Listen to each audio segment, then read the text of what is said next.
Bu 7 tip insana yaxşılıq etmə. Əks halda səni aşağıda dediklərim gözləyir. Birinci, öz həyatını sənin üstündə daşıyan parazitlər. Bunlar özlərinin problemi deyə bir şey tanımır.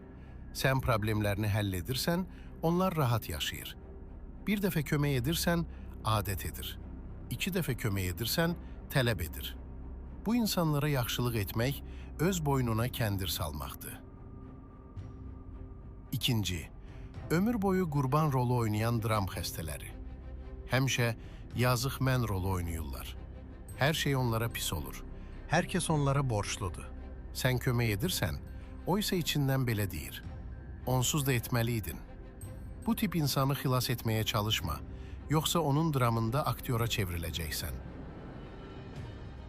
Üçüncü, səni içində gizli-gizli sevməyən, həsəd aparan tiplər.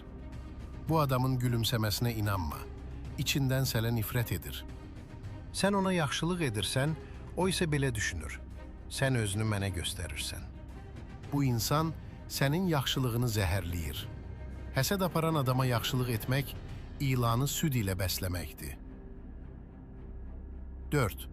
Öz həyatını batırıb, səndən yanğın söndürən kimi istifadə edənlər. Problem var, sən həll et. Borc var, sən ödə. Çətinlik var, sən bax. Öz həyatının sükanını buraxıb, sənin əlinə verirlər. Sən də güya xeyirxah olursan. Yox, sən sadəcə onların məsuliyyətsizliyini bəsləyirsən. 5. Səni borçlu hesab edən nankörlər. Ən zəhərli tip.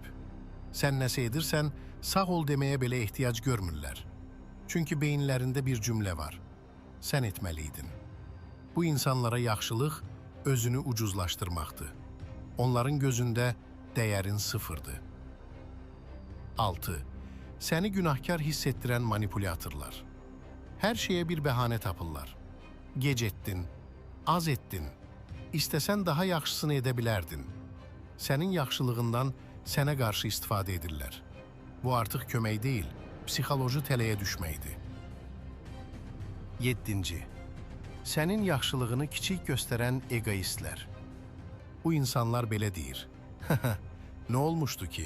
Zaten edə bilərdin. Onlar yaxşılığını görmür. Çünki görmək istəsələr, öz kiçik egoları dağılacaq.